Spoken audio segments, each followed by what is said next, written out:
Okay, Ramblers, let's get rambling. Hi, everybody. Hi, Dr. Nick. It is Some Dumb Guy. Welcome. This is your double dose today of SumDumWatch. We're playing catch up, and this will be episode number 80. 80 episodes. 100 is right around the corner. Wow. My weekly series chronicling what I watch from my physical media home library and any theatrical viewings I attend. This is where we come to celebrate the buying, the owning, the collecting, and then ultimately the watching of the glories of physical media. This episode, boom, we'll cover the week of April 6th through April 12th, so we're only one day late. Say nothing about earlier episodes that I posted. 8 days late. I didn't say that. This week, we are going to venture into haven't seen it in a hell of a long time week, for the most part. Last week was Blind Watch week. And due to a little bout of food poisoning this past week, and general exhaustion from doing the stuff and the things, see future episodes of Some Dumb RV Living on my Some Dumb RV Living channel, going live very, very soon. I've had a lot of viewing time, and it's been glorious. It's been wonderful. So happy to have my living room set up, my TV player, surround sound, everything dialed in again, as well as the same for my bedroom. So it has been a great, great experience. Let's get on with it now, shall we? We'll start here, because why not? Saw this only once when I was a young dumb guy. It is from the year 1986. It's a sequel. When did I see it? Oh, probably in the realm of 89, 88, 89, 90-ish, somewhere there. Felt it an inferior sequel, as did I for the third film, which I have not rewatched and I don't own. But decided to get a revisit because I got this on a good sale. We have Poltergeist 2. They're back. I don't think this film has any redeeming qualities. I think the first film is traditionally pretty damn solid. Appropriately unnerving, if not quite scary. Although there are borderline parts, particularly as when I was a young, dumb lad. It was very effective in what it was doing. This very unnecessary sequel, I don't know, just feels off. I didn't find any of the characters, the returning characters, particularly likable. I didn't find the story convincing, particularly as a piggyback tag on to say, hey, this is why this particular series of events is continuing. Didn't work for me. I did find the absolute final scene entertaining, where the family who's being haunted by poltergeists, ghosts, spirits, demons, whatever you want to call them, gives away their car to this Native American spiritual advisor, teacher, who is helping them allegedly overcome their troubles. They give away their car to him because he says, the car is unhappy, but it will be happy if it goes home with me. So as thanks, he's like, well, here you go. My car's all beat up anyway from being attacked, but here, have the car. He gets in the car, he drives off, and then they're like, oh, wait a minute. Hey, how are we going to get home? We need the ride. So the family's just sitting there stranded in their old neighborhood, chasing after the guy. Hey! I'm like, well, wait a minute. How are they without a vehicle? Because he had to get there. The Native American guy had to drive there. He had a truck. That truck would still be there. And then one of the returning characters from the first film, she was also present at that site, although she completely disappeared at the end of the film, just up and gone. I don't know where the heck she went. But she had to have gotten there unless they commuted together. But either way, there would have been a vehicle to bring them there. It's like, no, take his truck. You gave him your station wagon. Take his truck, right? I mean, what? But dude just keeps on driving. He's like, see ya, I'm done. It's like, hey. It's like dawn. They're like, hey, we're stuck here. It's like, yeah, well, whatever. No bueno. Another rewatch. Only saw once when it was relatively new, because this is from 88, so I probably would have seen this about 89. And this is a remake. I've seen the original. I've seen the sequel to the original. Both fairly recently, and now we are revisiting the remake because I think it was the last one I picked up. Scream now while there is still room to breathe. Terror has no ship. From 1988, we have The Blob. Collector's Edition. These are both Scream Factory titles so far. The original Blob is a decent film. Don't have real complaints about it. Don't have any real huge compliments for it either. And I'd say probably pretty much the same about this one. I'd say it's solid as far as quote-unquote remakes go. I don't think it really improves on anything, nor do I think it really detracts from anything. It was just there. It was enjoyable. I didn't dislike it.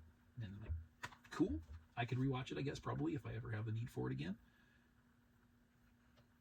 Unlike this. I've been speaking a little bit more frequently about the prospect of whittling down the library to make room for new titles. Gone. This, I'd probably hold on to. The Blob. It's a shame, the original Blob, got a sequel. It sucked. Bad. Like, really bad. This set itself up for a sequel. I never got one. Kind of a shame. It would have been interesting to see where they might have taken that one.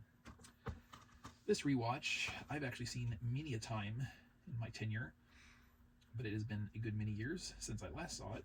It's from 1987. It's a classic film that could almost take place in a known universe. I wondered, as I was watching it, I started speculating because it was directed by Chris Columbus, who did Home Alone, and you can kind of have some feel of that in here. And I believe Home Alone was written by... Come on, that guy. It'll come to me.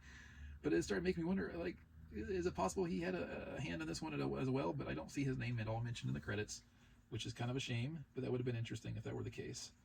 Produced by Deborah Hill, directed by Chris Columbus, written by David Simpkins, so yeah, not one of his movies. Anyway, whatever. This is Adventures in Babysitting. I have an interesting history with this film, because I did genuinely enjoy it in my youth, a few times I'd seen it.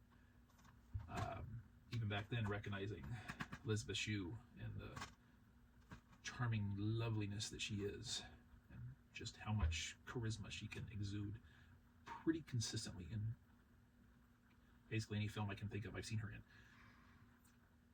At some point, 25 years ago, I had a falling out with this movie. I thought it was too over the top, too unbelievable, too weird. And I was kind of like, But as life happens sometimes, you're like, you know what? I kind of have an inkling to rewatch it anyway. So I went out and purchased a used copy. I believe I got this one off of eBay. Yes, because this is a Touchstone picture, which means owned by the Rodent House. So we don't buy new from the Rodent House because we don't give them our money. So I went out and got a used copy either on eBay or Amazon, one of the two. And now finally got back to watching it. And I'm like, I don't find this movie funny on any level. I don't think there was a single laugh to be heard in my living room watching this. But it's still charming in a way. It's exhausting in other ways. But that's probably the way it's supposed to be, right? Because, I mean, it's just like non-stop series of unfortunate events with this particular group of people. But I have a new appreciation for it, at least. I don't dislike it. I certainly don't hate it anymore. So there's that. And it's definitely one I could revisit. If nothing else, Elizabeth Shue's just fun to look at. Speaking of fun to look at, this is one, again, I have not seen since I was some young dumb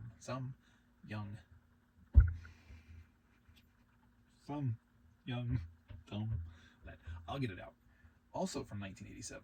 We had a mid-late 80s run here. 1987. We have Andrew McCarthy. Whatever happened to that guy? You know, bam, bam, and then gone, right? And Kim Cattrall, amongst others. You already know what this is. This is a recent pickup for me. I have not seen this movie at all on any level since pre-teen years, I'm sure of. And I recall it being on cable quite a lot for a while and had seen it several times. This is funny. This is one of those films you revisit, having only seen it as a kid, where there's a lot of context that's just completely lost and you don't pick up on it. at that age. And you rewatch it, and it's like everything's familiar. I mean, all this stuff, all these like lines that I just completely forgot, popping back in my head, and I was predicting them ahead of time. Like, wow, I haven't lost it. But then, of course, you get all the context on top of it. Sometimes life is strange and wonderful. He's strange and she's wonderful. She may be a mannequin, but he's no dummy. Why is she a dummy or a mannequin? Don't exactly know. This thing that the gods did to her in ancient Egypt, which Kim Cattrall is an ancient Egyptian from 4,000 years ago, or 6,000, whatever it was. Set that aside for a second. Yeah, she obviously wasn't turned into a mannequin immediately. She's been skirting through history, getting involved with various men, and ends up settling on a mannequin maker. That's her ultimate goal for happiness, to become human again. What was her forms of manifestation throughout history? She mentions being involved with Michelangelo. She mentions being involved with Christopher Columbus. Yeah, who knows? Cute, fun. Funny, slightly every now and then. The character Hollywood. The gay guy that works at this department store doing what exactly? Some kind of decorating, I don't know what, but that character, believe it or not, of all things, I had no recollection of whatsoever in the film as far as, that. But the second he popped up on screen, I'm like, it's Hollywood. It all came back, every line, all the stuff, the shenanigans. Oh man, it's good stuff. Okay, another one here. We're moving a little bit further forward into 1992 now. Only saw this one once when it was relatively new. It was probably a video store rental. I remember kind of being disappointed with it. And I'm not hugely thrilled with it now either. It's okay. He's an ex-cop with a bad mouth, a bad attitude, and a bad seat. For the terrorists on Flight 163, he's very bad news. He is Wesley Snipes, but he is also Passenger 57. And too much of this film does not take place on a plane. That was my biggest standout when I watched this originally. And it's a very brief movie. It's only 84 minutes. You take credits and everything else. Maybe you can say 80 minutes. An hour and 20 minutes long.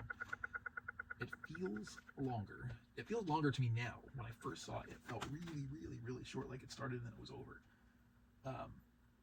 Which was funny. And then because half of the movie-ish doesn't take place on the plane, it just kind of feels like it's lacking a solid identity. I think I originally bought that because I wanted to pair up. I needed a film to pair with Executive Decision with Kurt Russell.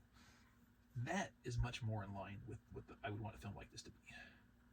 Air Force One is more of what something like this I'd want to be.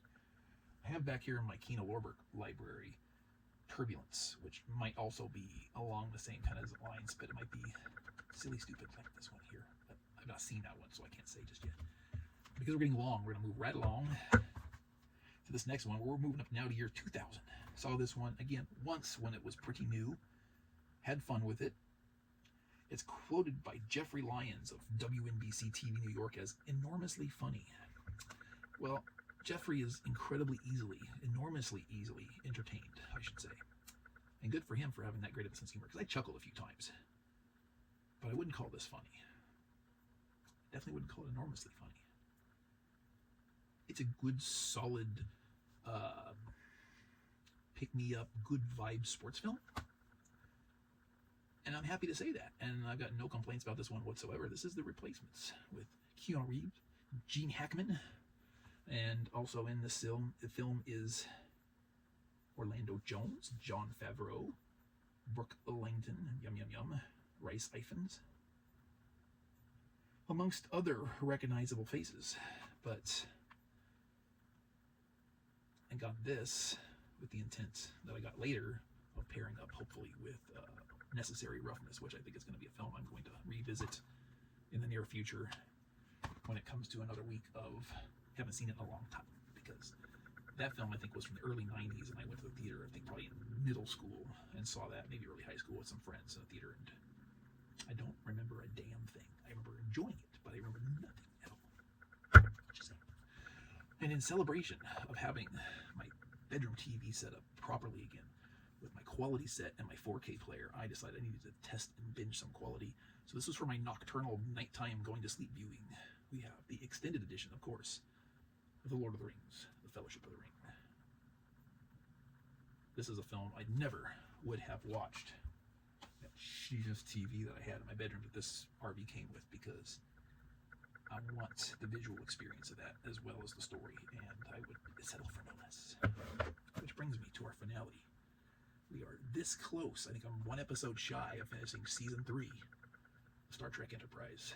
So, coming next episode we record, we will be on season 4, pending some unforeseen catastrophe. I hope doesn't happen. That's that. Big volume. This is the kind of thing I like, right? When you have the time and the inclination to sit back and really do some watching, right? And be able to present and share and discuss. It's like, yeah. So, what you think? What'd you watch? Tell me. See the theater, good, bad, or ugly? Did you watch anything from your own library? If you stream something, then you can tell me about it, but I'm just not going to get excited about it because you streamed it. This is not what we're about here. Which reminds me, I'm going to have something very soon, a special video to present. Something that came out of left field unexpectedly into my life, and I'm exploring it. We'll see how it goes, because I want to maybe make a series out of it. Maybe we'll see. Something worth exploring, possibly worth promoting. So, Word Box. All these things, they're great. I mentioned, and I'll mention again, for those of you who were watching my SumDumRV Living series on this channel, I have now created a new channel, second channel, called SumDumRV Living. And we are now in the process of transferring all the videos from that series to that channel, as well as having new ones added. As of right now, we're looking at week-long releases. So for those of you who have already watched the ones that I've made, you're not going to see anything new for a while, because I'm setting that up from the very beginning. I made like a new introduction type video, which I had footage from before, a little walkthrough tour, the night of acquisition. And I'm taking all episodes, which I had, I think, on this channel, 16. So pumping all those 16 in there in 1 week incremental releases, and then new videos will start with episode 17. You're not seeing any of those probably until September. Just heads up, if you want to keep an eye on those kinds of things, rewatch, or if you missed any of them, whatever, they will be there. But with 16 weeks worth of episodes to run through, that's how long it's going to take to get to the new ones, just to keep that channel steady momentum, steady with the algorithm, because it's the same kind of content, material, and everything else. I feel that might have been bogging me down over here, so we're going to get a little bit more streamlined, I think. Might even do a third channel for my wildlife videos for when they come around, because those used to be really big views when I started this channel. Now they hardly get anything. We got that conflict between this kind of content and the wildlife. The RV stuff, they didn't really work out too well together, right? Probably hurting myself that way, because YouTube sucks at that matter. So we're going to go through a bit of a separation, but we can keep it all in the family. Anyway, that's it for that. We're done. I'm going to edit and post, and if I have enough time, I'm going to record an unboxing video, because I need to start catching up on the unboxings again. So, until I see you next time, I'm going to make like a tree. Okay. Alan,